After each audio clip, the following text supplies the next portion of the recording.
டே 96க்கான முதல் promo release பண்ணிருக்காங்க.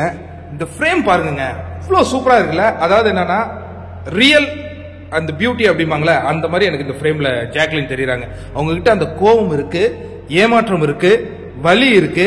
அதையெல்லாம் அப்படி கடந்து போகும்போது ஒரு கேப்சர் பண்ணிருக்காங்க. அதை நான் ஸ்கிரீன்ஷாட் எடுத்திருக்கேன்.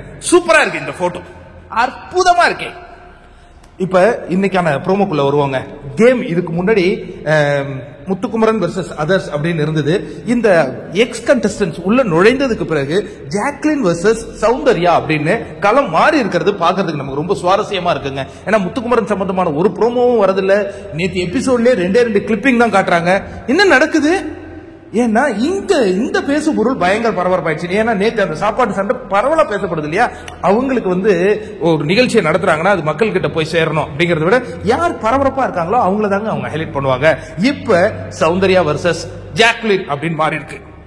என்ன சொல்றாங்கன்னா சௌந்தர்யா என்ன சொல்றாங்கன்னா, எப்பா இவங்க கேரக்டரோட அந்த அவங்க ஒரு கேரக்டர் பண்றாங்களா அதோட அவங்க இருக்கிறாங்க, எனக்கு செட் ஆகலைங்க. இவங்க நான் செய்த ஒரே பெரிய தப்பு என்ன தெரியுமா, இந்த ஃப்ரெண்ட்ஷிப்பை இந்த கேம்குள்ள கொண்டு வந்ததான் நான் செஞ்ச தப்பு அப்படின்னு ஒண்ணு இதை கேட்டுட்டு இருந்த ஜாக்லின் எப்பா நீங்க சரியா கேம் ஆடுறீங்கம்மா, ரொம்ப அழகா ஆடுறீங்கம்மா, நீங்க நான் தான் தப்பாடிட்டேன், எனக்கு பேச தெரியல, நீங்க சரியான இடத்துலதான் பேசிருக்கீங்க போல இருக்கு. ஆமாமா நீ சேஃபா தானே இருக்கிற, என்ன சொல்றீங்க.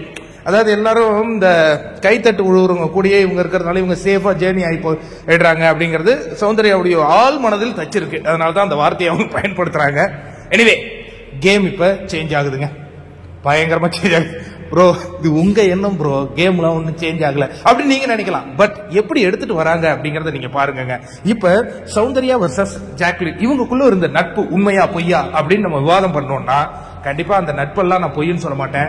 பட் 2 பேருக்குமே யார் அந்த பினாலே ஸ்டேஜுக்கு போறது அப்படிங்கறதுல ஒரு மிகப்பெரிய போட்டி போயிட்டு இருக்கு. ஜாக்லினுக்கு ஒரு ஆசை இருக்கு, சௌந்தர்யாவுக்கு கப்பையே எடுக்கணும்னு ஆசை இருக்கு. இதுக்கு தடைக்கல்லாக ரயானன் முத்துக்குமரன் இருப்பதும் அவங்களுக்கு தெரிஞ்சு போச்சு. இதனால போட்டி கடுமையாகுது. யார் எதிர்பார்த்தா செவனேன்னு உட்கார்ந்து இருக்கிற தீபகண்ணன் லாஸ்ட் வீக்ல ஒரு மேஜிக் நிகழ்த்தலாம். ஏன்னா ரவி சார் சொல்லியிருக்காரு, என்ன சொல்லியிருக்காரு, ஒவ்வொரு குடும்பமும் தீபகண்ணனை புகழ்ந்து கொண்டு இருப்பதாக. அது உண்மைன்னா குடும்பங்கள் கொண்டாடும் வெற்றின்னு அவரும் வெற்றி பெறலாங்க. நிறைய வாய்ப்புகள் இருக்குங்க.